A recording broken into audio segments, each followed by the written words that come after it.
Hola chicos, buenas noches. ¿Me escuchan? Buenas Sí, noches, doctor. doctor. Sí, Ya chicos, ¿cómo están? Buenas noches. Antes de continuar con la clase, el viernes es el examen a las 19, a las 7 de la noche. Ya vamos a ingresar por orden de lista. Entonces, para que les comuniquen al resto de sus compañeros, por favor. El examen va a ser de los tres temas que hemos dado, todo lo que es visita preanestésica, todo lo que es este tema de monitorización y el otro tema que son de comorbilidades. Entonces, por favor, necesito que las vayan repasando y vayan estudiando eso. El examen va a ser de 25 preguntas, van a estar mezcladas, van a ser tipo TEDS y para poner una o dos palabras. Igual termina el examen y al final van a tener el patrón con las respuestas para que puedan corroborar y más o menos tener una idea de la calificación que han sacado. ¿Alguna pregunta, chicos, de eso?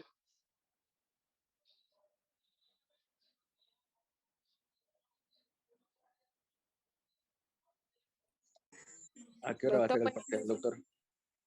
A las 7 de la noche, 19, a las 19 horas. Gracias. doctor, una pregunta. ¿Dónde va a ser el examen? Por favor, la encargada, si pudiera, en el auditorio, si se pudiera dar el examen, no sé si esa aula estará habilitada, como estaban refaccionando. Si podemos dar en el auditorio, ideal. sí, doctor. Estamos en esto, todos los exámenes estamos pasando allá porque somos altos. Claro, entonces va a tener que ser en esa aula, por favor, chicos, ya, para que puedan, la encargada del curso, por favor, ya saque la hora, entonces a las 19 horas para no chocar con otro grupo o con otro curso.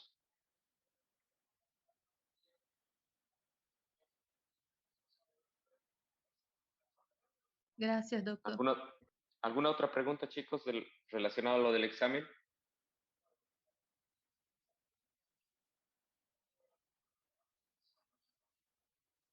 Bueno, entonces vamos a continuar para que puedan seguir repasando y estudiando, porque me imagino, mañana dan parcial de algo, ¿verdad? ¿De qué tienen mañana examen?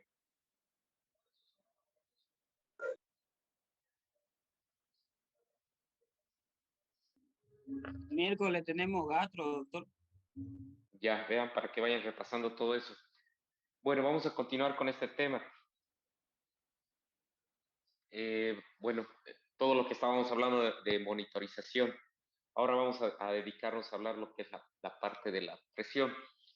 Para medir la presión tenemos métodos invasivos y no invasivos.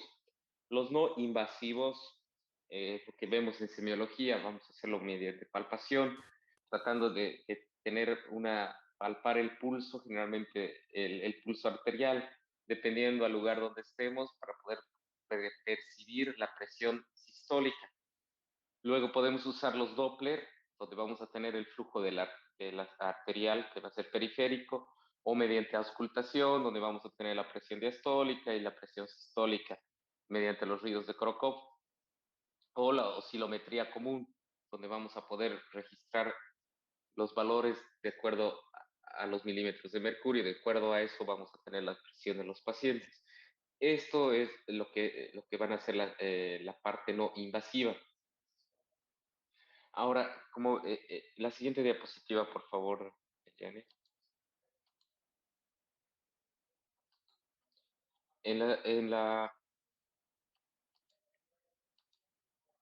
Como pueden ver en el cuadro, tenemos dependiendo a lo que vayamos a utilizar. En ese gráfico nos va a mostrar la oscilometría, donde vamos a poder percibir al inicio la presión sistólica y donde vamos a percibir más fuerte, el sonido más fuerte va a ser la presión media y luego la diastólica. Eso es lo que hacemos con el brazalete. Ahora luego vamos a hablar de lo que es el sistema de medición de los invasivos. Cuando hablamos de invasivo es que ya vamos a poner un catéter arterial. La siguiente diapositiva, Eliane, por favor. Vamos a poner un catéter arterial, un cateterismo venoso central.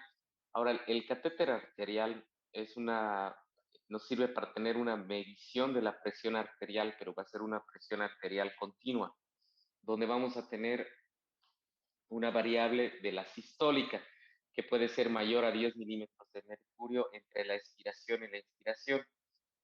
Esto nos sirve para poder, generalmente en neurocirugía vamos a usar esta presión arterial y en pacientes que están en terapia para poder tener una presión más exacta de lo que tiene nuestro paciente. De acuerdo a esto podemos hacer las correcciones si está en un shock, de las correcciones de líquidos, o es un paciente que necesita líquidos y es un paciente que dializa. De acuerdo a esto tenemos un control más exacto para poder administrar los líquidos. Ten en cuenta que pacientes que tienen una insuficiencia cardíaca o tienen una insuficiencia renal o pacientes que dializan, son pacientes que tenemos que tener mucho cuidado con los líquidos, con la administración de líquidos. No podemos sobrecargar en el caso que tengamos una insuficiencia cardíaca del corazón, o también hacer trabajar en exceso a los riñones. Ahora, junto con todo esto de la parte invasiva, cuando ponemos un catéter arterial, también se recomienda hacer una gasometría continua. Son, como les digo, ya son cirugías más complejas que vamos a trabajar de esta forma intraquirúrgicamente. De la misma forma, son pacientes que van a estar en terapia intensiva y se les pide todo esto de rutina para poder hacer las correcciones adecuadas. Ahora, poner el cateterismo venoso central, que es la presión que nos sirve para monitorizar la presión venosa central, que igual nos sirve para tener una mayor exactitud para poder hacer el reemplazo de líquidos en nuestros pacientes. Es aconsejable, eh, también se utiliza esta presión venosa central en pacientes que van a ser, que necesitan un marcapaso transitorio. Hay muchas veces que son cirugías de emergencia y tal vez no tienen no se tiene el equipo y no se tiene el dinero para poder poner el marcapaso definitivo, pero son cirugías que tenemos que realizarlas. Entonces se pone un marcapaso transitorio y se toma este acceso para poder poner el marcapaso transitorio. También utilizamos esta vía central para hacer las hemodiálisis temporales y también para utilizar para poner diferentes tipos de fármacos. Generalmente utilizamos fármacos vasoactivos, que en el caso, muchas veces vamos a utilizar norepinefrina o epinefrina. Si ponemos estos fármacos por vía arterial periférica, podemos llegar a que se contraigan y lastimar esos vasos. Entonces necesitamos vasos de mayor volumen para poder administrar todos estos tipos de fármacos. Ahora, en la siguiente diapositiva van a ver los dos gráficos. La siguiente diapositiva, Liane, por favor. Ahí van a ver los dos gráficos que, que nos van a indicar el tipo de oscilación que vamos a tener al poner la vía arterial, donde vamos a tener que la onda A nos va a implicar que es el inicio de la sístole, la onda B es el pico máximo de la sístole, donde vamos a tener la onda C, que puede ser dicrótica o tener esa forma de M o de ñ, y donde vamos a tener la onda D, que ya donde va a estar la diástole como tal. Este trazado, que es un trazado normal, lo podemos comparar, bueno, no comparar, si se fijan en el gráfico que está al lado, tenemos lo que es un electrocardiograma, entonces tiene que ir en relación con los complejos, con el complejo QRS, donde vamos a tener lo de la sístole y lo de la diástole, donde vamos a poder medir la sístole y donde vamos a tener el intervalo de R a R, donde va a tener toda esa onda atófica, donde va a estar la presión de la aorta. Ahora, en el siguiente gráfico, bueno, son los diferentes, pon el siguiente gráfico, por favor, Eliane. Obviamente eso no les voy a preguntar, pero esto ya es para poder interpretar cuando ustedes tengan la monitorización invasiva, para poder interpretar más o menos qué es lo que está pasando con su paciente y para poder, de acuerdo a eso, hacer las correcciones. Solo puse eso para que puedan ustedes ver, pero obviamente eso no les voy a preguntar. Ahora, cuando ponemos la siguiente diapositiva, tengan en cuenta que cualquier procedimiento invasivo o cualquier procedimiento va a tener riesgos. Entonces aquí vamos a hablar de los riesgos que hay al colocar un catéter intraarterial. Tenemos complicaciones de sangrado complicaciones vasculares que son grandes. Dentro de sangrado vamos a tener la hemorragia como tal y obviamente como son vasos de gran volumen, de gran capacidad, se puede llegar a formar un hematoma.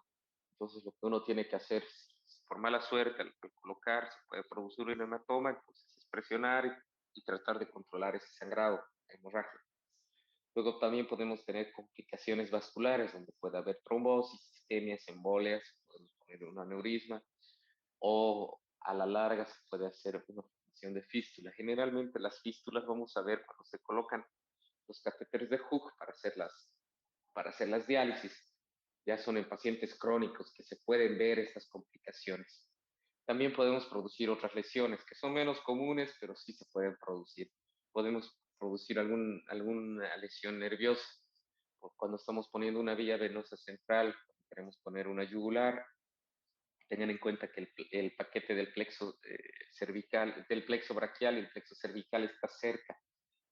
Entonces puede ser que podamos lesionar este plexo. Entonces habría una lesión nerviosa.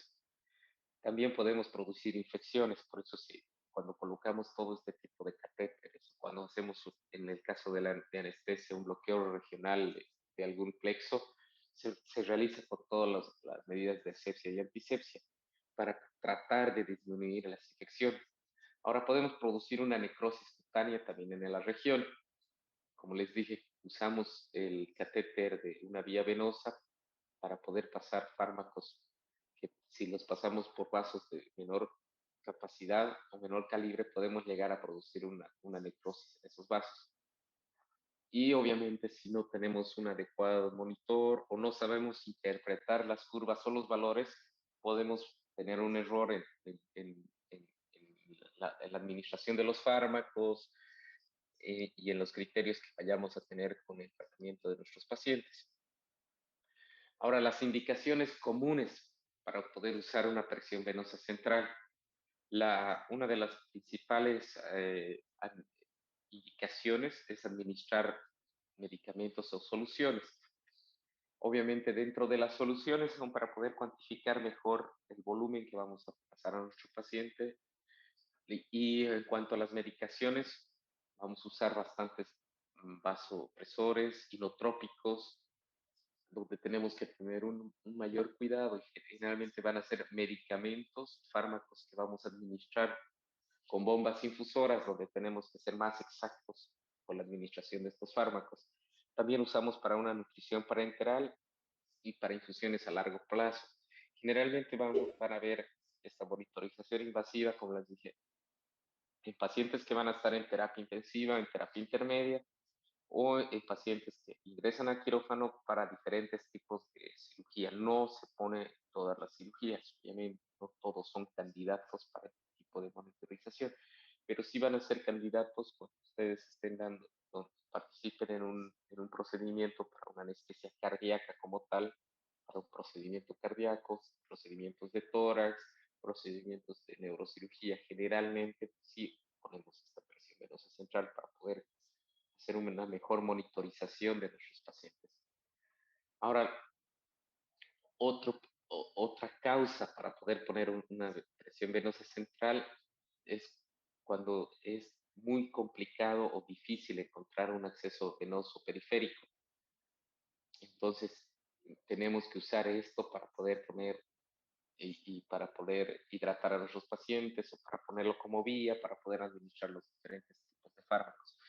Otra opción que les dije es para poner un marcapaso transitorio. Ahora tenemos los fractores quirúrgicos donde vamos a administrar grandes cantidades de líquidos, de volúmenes, para hacer transfusiones. Es lo ideal que tengamos un acceso venoso central. Y otro que es importante es para monitorizar como tal la presión venosa central. Con eso vamos a tratar de manejar mejor los líquidos para tratar de disminuir o aumentar los inotrópicos o vasopresores dependiendo al trabajo que estemos realizando y a lo que queramos estar con nuestros pacientes. La siguiente diapositiva, por favor. Ahí van a ver un gráfico. En este gráfico están los diferentes tipos de onda que tiene el monitor de la presión venosa central. no se olviden que la presión venosa central es la presión de la aurícula derecha. Entonces esto va a ser un reflejo entre tanto los volúmenes intravasculares, la función del ventrículo derecho y la capacidad venosa. Ahora, cuando se eleva la presión venosa central, cuando tenemos pacientes con una insuficiencia cardíaca congestiva, cuando hay pacientes que tienen un IAM, cuando hay una depresión del miocardio, en hipervolemia, en un síndrome de vena cava superior, en una trombolia embolia pulmonar, puede haber en un taponamiento cardíaco, en una estenosis pulmonar, en un hemotórax, atención, un hemotórax y también en tumores. Y la disminución de la presión venosa va a ser generalmente en hemorragia, en un choque hemorrágico o por una deshidratación. Ahora, la presión venosa central tiene que oscilar entre 0 a 5 milímetros de agua y está compuesta por 3 deflexiones que van a ser positivas y 2 negativas. Las positivas y las deflexiones van a ser la C, la X y la B, y las que van a estar durante la sístole cardíaca, y la deflexión de la y la deflexión de la A van a ocurrir cuando hay una diástole cardíaca. Esto es importante que sí les voy a preguntar. No se olviden las causas que pueden dar una elevación de la presión venosa central y las causas que pueden dar la disminución de la presión venosa central. Necesito que memoricen eso. Ahora, las complicaciones de la presión venosa central, vamos a tener el sangrado, ya les hablé, la hemorragia. Podemos tener una lesión arterial adyacente, porque está cerca la arteria de la vena que vamos a colocar la venosa central, entonces podemos dañar esa arteria. Puede haber un gran sangrado. Podemos formar un gran hematoma donde hay que comprimirlo y tratar de parar ese sangrado. Podemos comprometer la vía aérea por este simple hecho y podemos poner un tratamiento cardíaco. Por eso es importante que la venosa central sea colocada por manos que tengan un poco más de experiencia, no cualquiera puede poner. Entonces, si uno está en formación, va a empezar a poner, pero teniendo el apoyo de alguien que sí pueda solucionar el problema si se llega a presentar. Podemos producir un neumotórax, un hemotórax o un quilotórax. Es probable que se pueda realizar. Podemos tener una lesión nerviosa, podemos producir una infección, una bacteremia, una endocarditis, una sepsis. Podemos producir una tromboembolia venosa y una embolia aérea venosa. Obviamente estos son casos raros, pero sí se puede llegar a producir. Es importante, como les dije, cuando ustedes estén empezando a colocar esto, cuando se estén instruyendo, dependiendo a la especialidad que ustedes decidan hacer, si van a ser terapistas, anestesiólogos, o van a trabajar, o cardiólogos, o van a trabajar en terapia intensiva, es importante que cuando ustedes empiecen a realizar esto, tengan detrás a una persona con mayor experiencia para poder guiarlos y poder solucionar alguno de estos problemas que se pueden presentar. La siguiente diapositiva, por favor. Ahí vamos a tener las formas de las ondas de la presión venosa central. Lo que sí les voy a preguntar, tenemos la onda C, la onda A, el descendente X, la onda B y el descendente Y, donde sí les voy a preguntar qué indica o cuál va a ser el evento mecánico que puede causar cada onda. En el caso de la onda A, el evento mecánico va a ser una contracción auricular. Por el simple hecho vamos a tener un retroceso de las aurículas, donde se va a presentar la telediastólica con carga del ventrículo derecho a través de la válvula tricúspide que estará abierta. La onda C, su fase de ciclo cardíaco es el protosistólico, donde vamos a tener una contracción ventricular y va a haber un cierre de la válvula tricúspide. La descendente X es el mesosistólico, donde va a haber la relajación auricular y el descenso de la base del corazón. La onda B es el telesistólico, donde vamos a tener un llenado venoso de la aurícula derecha con la válvula tricúspide cerrada. Y el descendente Y vamos a tener un protodiastólico con un flujo sanguíneo de la aurícula derecha al ventrículo derecho. Después se va de la válvula tricúspide se abre. Lo que sí necesito es que memoricen la fase del ciclo. O sea, la onda A telediastólico y va a hacer la contracción de la aurícula. No se olviden eso, con el retroceso telediastólico se va a cargar el ventrículo derecho hacia la válvula tricuspide abierta. Y la onda C es la contracción del ventrículo isovolumétrico. Entonces necesito que eso también memoricen, que sí les voy a preguntar en el examen. Lo que hemos hablado en la siguiente diapositiva igual está en el mismo gráfico, donde igual va a repetir todo lo que hemos dicho. Ahora vamos a la siguiente diapositiva, Eliane. Vamos a tener las anomalías de la forma de la onda de la secreción venosa. Ahora, dependiendo a lo que tengamos. En el caso de una fibrilación auricular, el cambio que se va a presentar va a desaparecer la onda A y la onda C se va a tornar más prominente en una FA. Ahora, el cambio es porque no hay una contracción de la aurícula y el volumen de la aurícula va a ser mayor que al final de la diástole y al inicio de la sístole. Luego, el ritmo de unión, cuando la onda A está alta, o en cañón, como llaman, donde vamos a tener una contracción auricular, donde puede ocurrir durante la sístole ventricular y cuando la válvula tricuspidia va a estar cerrada. Y luego vamos a tener la regurgitación tricuspidia, cuando la onda C y la B sistólica va a ser más ancha y más alta. Esto quiere indicar que vamos a tener un llenado sistólico anormal en la aurícula derecha a través de una válvula incompetente. Por eso tenemos esa regurgitación de tricuspidia y aparte igual se ven pacientes con regurgitaciones en la yugular. Ahora, otra medición invasiva que tenemos de la presión, la siguiente diapositiva, tenemos es el cateterismo de la arteria pulmonar, donde sí se van a poner en pacientes de alto riesgo y es un catéter que va a llegar o va a pasar la aurícula derecha, va a llegar a la válvula tricuspide del ventrículo derecho y a la válvula pulmonar, que va a llegar hasta la arteria pulmonar. Por eso vamos a tratar, o sea, la idea de poner un catéter pulmonar es medir la arteria pulmonar. Tenemos que atravesar todo esto para poder tener una medición exacta de la arteria pulmonar.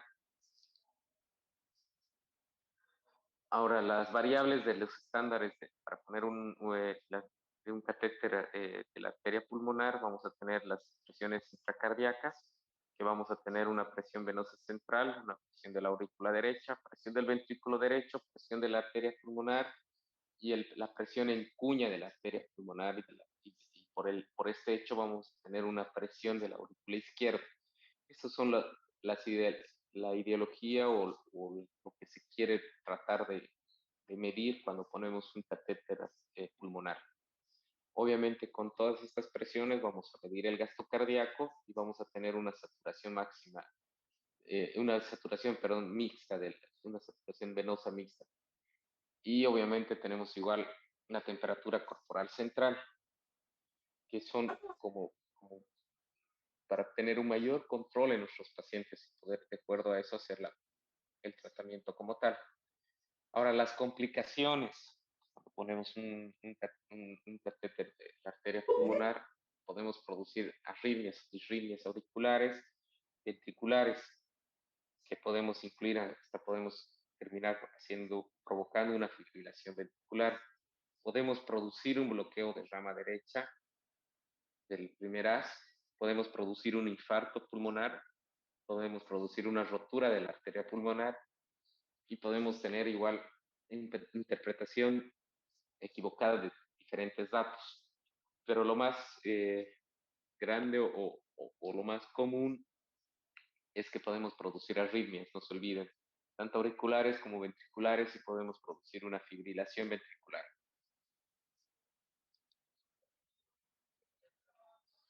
Ahora tenemos monitores no invasivos para poder medir el gasto cardíaco. La otra diapositiva. Dentro de estos monitores no invasivos tenemos el Doppler transesofágico o el esofágico. Tenemos el sistema de recirculación del dióxido de carbono, métodos de dilución del indicador, independencia torácica y análisis del trastorno del pulso. Todos los invasivos como tal son los catéteres arteriales y los no invasivos es la percusión digital como tal. Pero el Doppler es ahora es lo que sí se utiliza para tener una monitorización más exacta para poder sacar el gasto cardíaco y la ventaja es que no es invasivo.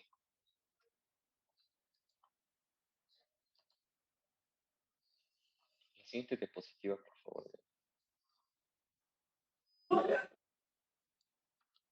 Ahora vamos a tener lo que es la oximetría cerebral. Ahora, la oximetría cerebral se utiliza por estereoscopía y ya es el infrarrojo cercano. Lo que queremos es monitorizar la saturación de la hemoglobina en el cerebro. Eso es lo que tenemos que tratar de hacer en este tipo de monitorización. Vamos a tratar de medir la oxigenación de la sangre venosa y vascular y capilar. Y trata de disminuir la concentración de la saturación regional de hemoglobina de oxígeno cuando hay una hipoxia grave, un paro cardíaco, cuando hay un embolismo cerebral, una hipoperfusión cerebral o una hipotermia profunda. Generalmente este tipo de monitorización se la va a utilizar en pacientes de terapia intensiva, en cirugías neuroquirúrgicas y obviamente va a estar a cargo, manejado por terapia y terapistas, neuroterapistas. Ahora, en la siguiente diapositiva tenemos la evaluación del bloqueo neuromuscular. Aquí vamos a utilizar el TOF, que es el tren de 4. Vamos a tener una estimulación tetánica. Aquí vamos a tener el porcentaje del bloqueo de los receptores. Entonces, nosotros usamos esto para, de acuerdo a eso, medir el nivel de los relajantes musculares que hemos utilizado en nuestros pacientes. Obviamente, por farmacología, tenemos la vida media de todos los fármacos y obviamente de los relajantes musculares. Entonces, sabemos la vida media de estos relajantes. Entonces, con esta monitorización nos evitamos de estar poniendo una dosis extra o también de que nos falte la dosis. Puede ser que el tiempo, pónganse algunos son de 30 minutos, que a los 15 minutos ese paciente ya no tenga el relajante actuando, entonces para poder aumentar esa dosis.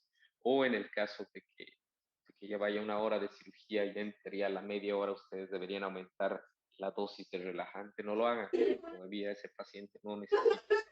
Entonces se tiene este tren de 4 para poder ver el bloqueo motor, o sea, que siga actuando este fármaco.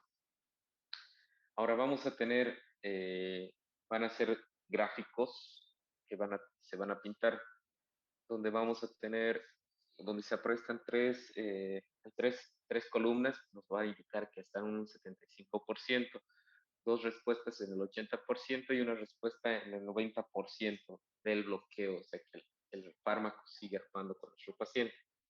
Ahora, generalmente, donde se utiliza, se estimula el nervio cubital y también se estimulan los nervios faciales.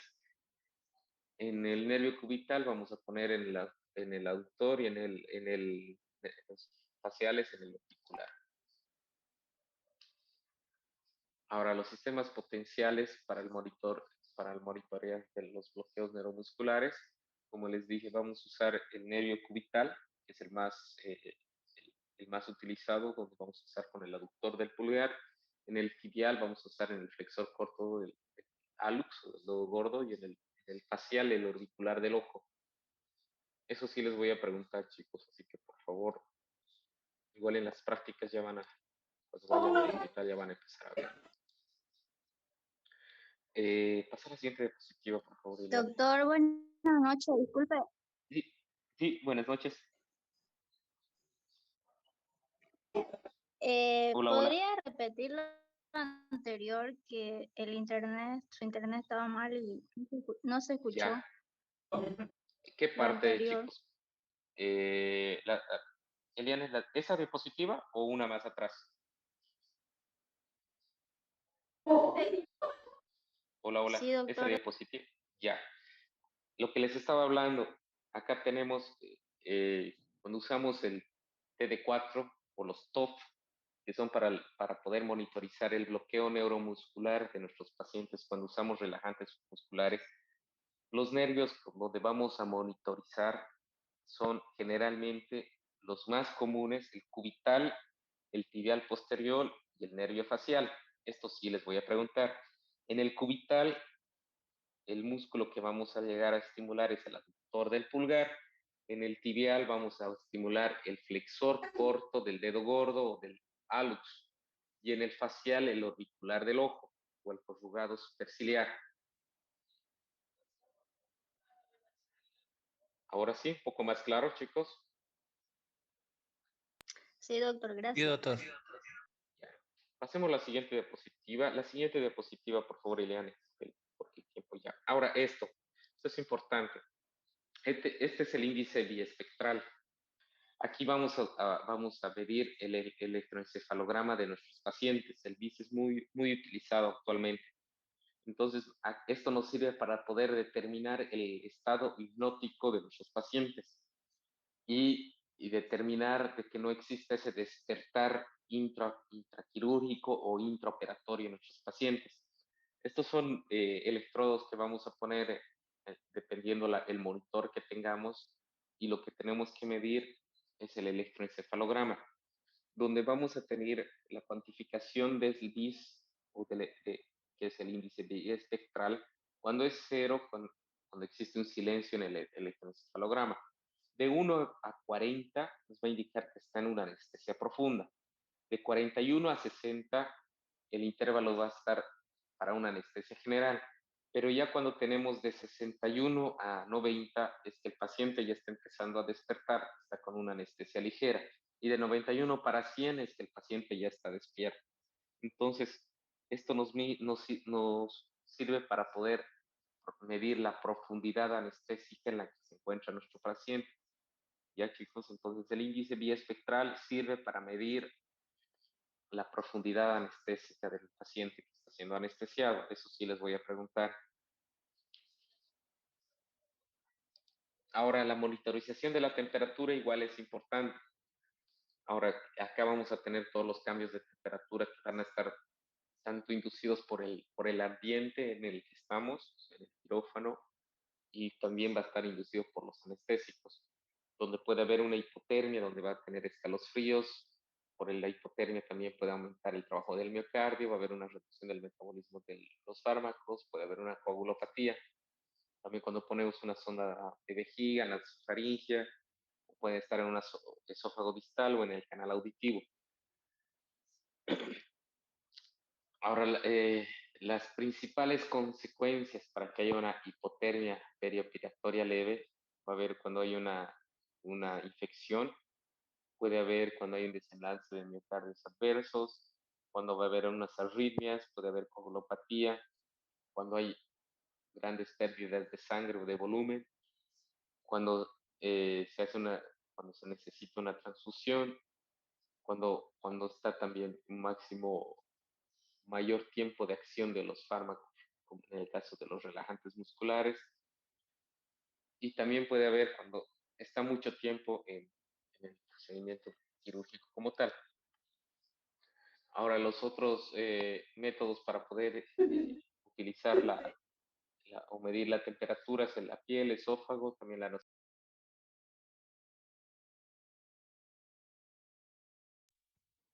vejiga y el recto también. Bueno, chicos, con esto hemos terminado. Necesito que repasen. La bibliografía ya se les pasó, va a ser de eso. Como les dije, son 25 preguntas. La mitad va a ser tipo test y luego para poner una o dos, tres palabras más. Entonces necesito que estemos a las 19 horas, ¿ya? Es el examen, no se olviden. ¿Alguna pregunta, chicos?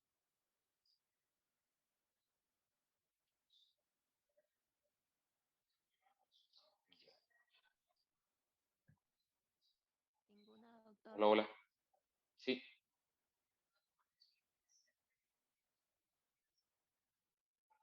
No, doctor, está bien.